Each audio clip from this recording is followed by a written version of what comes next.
Quem está nos nossos estúdios hoje para conversar com você, ouvinte, é o Tiago Serra, ele que é médico da Clínica Viridium, vai tratar de um assunto importantíssimo, que é a fertilidade masculina. Doutor Tiago, bom dia, bem-vindo. Bom dia, Ariane Bittencourt, bom dia, Diego Amorim. É uma satisfação estar aqui com vocês, representando a Clínica Viridium. A gente que agradece a sua participação.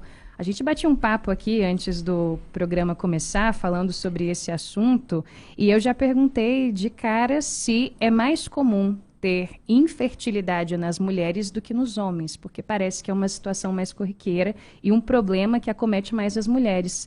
Só que não, né, doutor? Então, essa é uma informação bem controversa.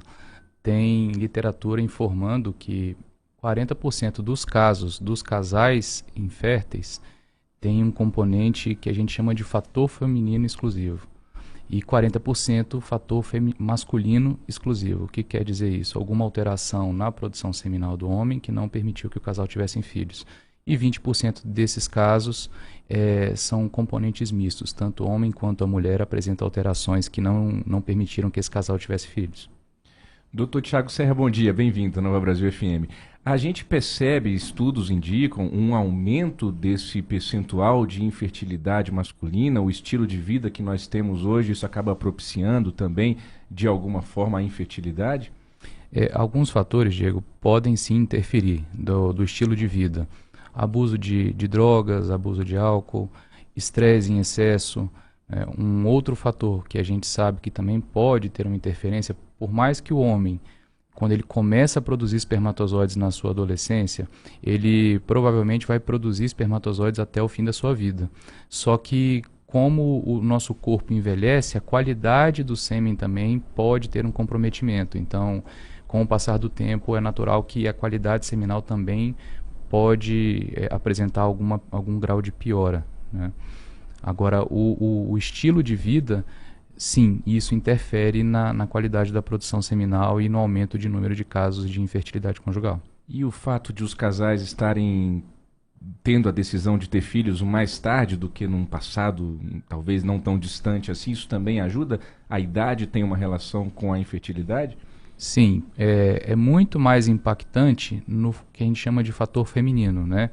A gente sabe que as mulheres após 35 anos, a sua maior parte começa a ter uma diminuição na produção folicular, na diminuição 35 anos já? E após 40 anos, essa queda na produção de um folicular costuma ser muito maior, exponencial. Então, essa decisão dos casais hoje, principalmente das mulheres, em concluírem sua formação, começarem o seu trabalho, a dedicar para profissão, isso de certa forma interfere negativamente na reprodução. A gente tem o caso que ficou famoso agora, não é? Do Al Pacino, que foi pai aos 83 anos. Olha aí. De idade. O quarto filho dele, você não vê uma mulher sendo mãe aos 83 anos. Que a gente teve mais próximo disso foi Cláudia Raia recentemente, com quantos? 50, quantos salvo anos? engano, né? Veja, hoje em dia eu tinha mais de 40 anos já.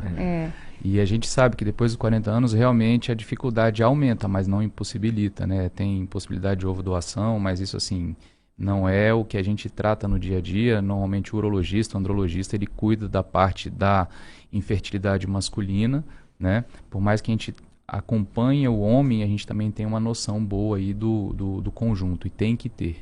Perfeito. Cláudia Raia, 55 anos, só para trazer essa informação. 55 anos, é isso aí.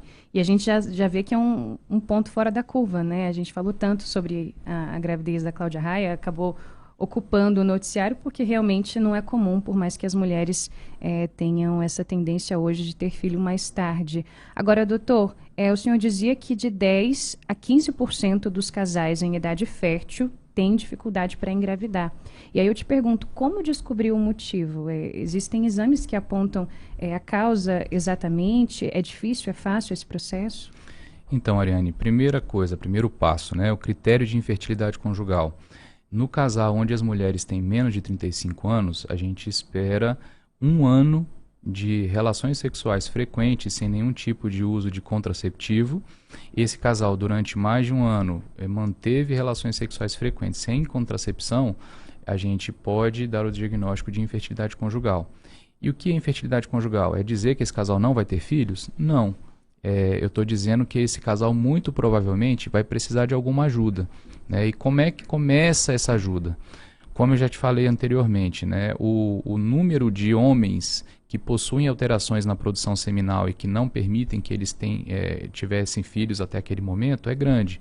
Então é muito importante que, além da mulher buscar uma ajuda com um ginecologista especialista em reprodução, é fundamental que o homem também busque ajuda com o andrologista, o urologista especialista em reprodução.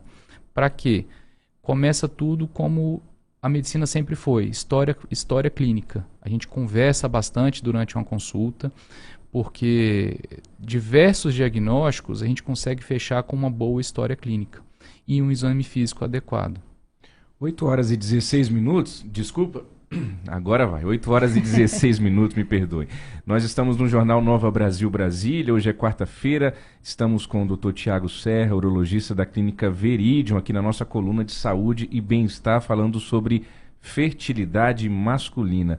Doutor, não tem como hoje falar de medicina nem de qualquer outra área da sociedade sem entrar na questão emocional. E aqui trago questões que a gente às vezes ouve de amigo, de amigos mais próximos, de gente que havia constatado a infertilidade, ficou ali anos ou às vezes mais de um ano, menos de um ano, tentando a gravidez com a sua parceira, não conseguem, não querem fazer um tratamento, decidem pela adoção e aí quando decidem pela adoção já está tudo certo, engravidam. O que acontece nesses casos? Existe um peso emocional também?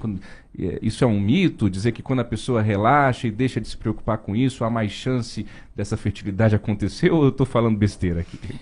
A gente sabe que o estresse, de uma forma geral, ele pode sim interferir na porcentagem de gestação. Isso tem um impacto maior, Diego, na mulher. Tá? Não é na produção seminal, não tem esse impacto tão grande o estresse. Pode haver? Pode, porque o estresse pode inclusive modificar a produção de testosterona, que é um hormônio importante na produção seminal. Mas na mulher a gente sabe que isso tem um impacto maior, né? Porque depois que o homem ejacula na mulher, esse espermatozoide tem que encontrar o óvulo, depois que ele encontrar o óvulo ele tem que fecundar. Depois que ele fecundar, esse óvulo tem que caminhar até o útero e fazer a anidação, alocar, né, no útero, né, se instalar no útero. Então a gente sabe que o estresse pode interferir em diversas fases desse processo aí, sim. E, doutor, existem outros problemas de saúde que podem estar associados a essa infertilidade? A gente falava, por exemplo, dos hábitos de vida que acabam sendo importantes em todo tipo de situação, bons hábitos, né, de saúde, enfim.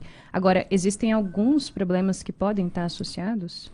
Sim, Ariane, como eu estava explicando no começo, a história clínica é fundamental, né? A gente começa com como é que foi o histórico reprodutivo desse paciente, se ele já teve filho antes ou não. Depois eu queria falar um pouquinho sobre isso, daqueles casais que já tiveram filhos, depois têm dificuldade para ter filhos em um próximo evento, né? Pacientes quais são as medicações que esses pacientes estão tomando? Como você pode ver, eu particularmente não tenho tanto cabelo, né? E pessoas igual a mim acabam usando algumas medicações como a finasterida, e a finasterida é uma medicação que pode ter impacto negativo, sim, na produção seminal. Então a gente tem que investigar quais são as medicações que esses pacientes estão tomando. A gente tem que investigar algumas alterações anatômicas, como a varicocele. O que é varicocele? Varicocele são veias dilatadas na bolsa testicular, que é a principal causa de infertilidade masculina tratável, tá? Tem literatura que mostra que até 40% dos casos dos homens inférteis apresentam varicocele. 15% da população tem varicocele. Todo mundo tem que operar? Não. Mas, como a gente sabe que a varicocele é a principal causa de fator masculino tratável, nesse grupo de pacientes a gente tem que avaliar com um certo cuidado, carinho, a possibilidade do tratamento da varicocele. 8 horas e 19 minutos. Se você quiser ver o Dr. Tiago Serra com pouco cabelo, você pode acompanhar a nossa entrevista também com imagens pelo youtube.com/Nova Manhã, sempre a nossa transmissão ao vivo do Jornal Nova Brasil Brasília, de 8 às 9 da manhã. Doutor Tiago, então vamos falar um pouquinho dos tratamentos. A pessoa está sentindo que ela é infértil, procura um médico urologista e a partir daí, desse histórico clínico, dessas conversas, há possibilidade de se reverter em alguns casos, é isso? Sim. Então, até voltar um pouquinho sobre essa questão de estar sentindo que está infértil, né? A gente tem um critério de infertilidade conjugal, né? Que, como eu comentei, que é a partir de 1 ano de tentativa, mas aquele casal que está se sentindo desconfortável por estar demorando para conseguir a gestação, também pode se beneficiar de um acompanhamento precoce, né? O paciente ele consegue ser acolhido, consegue ser orientado e melhorar esse desempenho na questão reprodutiva. Então, a gente começou a falar dos tratamentos, né?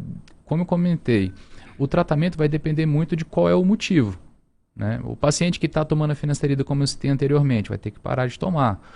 O paciente que tem varicocele, ele provavelmente vai ser beneficiado do tratamento cirúrgico. O tratamento da varicocele é cirúrgico, né? O paciente que tem uma alteração genética, ele provavelmente vai ter que buscar algum outro tipo de tratamento, como uma busca de espermatozoide no testículo. É possível? É possível. Então, depende muito de qual que é a alteração que causou a infertilidade. A gente divide assim, em 2 grandes grupos, né? O paciente que não consegue produzir o espermatozoide e o paciente que produz, mas não consegue ejacular esse espermatozoide, que a gente chama de azoospermia obstrutiva, né? E a gente tem que tentar identificar qual o ponto que a gente pode agir. Agora são 8h21. Essa é a coluna Saúde e Bem-Estar, sempre às quartas-feiras, aqui no Jornal Nova Brasil Brasília, hoje com o Dr. Tiago Serra. E queria então que a gente falasse sobre isso que o senhor já adiantou. Quando um casal já teve um filho, quer ter mais e começa a perceber que não está conseguindo, isso é comum, a infertilidade pode surgir assim do nada, ou às vezes não é isso também? Eu falei de um ponto importante agora, que é a varicocele. A varicocele, a gente sabe que ela é tempo dependente. Então, quanto mais tempo o paciente fica exposto à varicocele, mais chance de lesão testicular, né, que é o órgão que produz o espermatozoide, a célula que fecunda o óvulo, né? Então, quanto mais tempo de exposição à varicocele, mais chance de alterações na produção seminal. Então, muitas vezes, aquele casal que o homem tem a varicocele, lembrando que quando o homem ejacula, ele ejacula milhões de espermatozoides. Então começa a maratona, né? Normalmente quem ganha é o atleta, mas o portador de necessidade especial pode também chegar à frente? Pode, mas a gente sabe que quanto maior o número de atletas nessa maratona, mais chance de ganhar.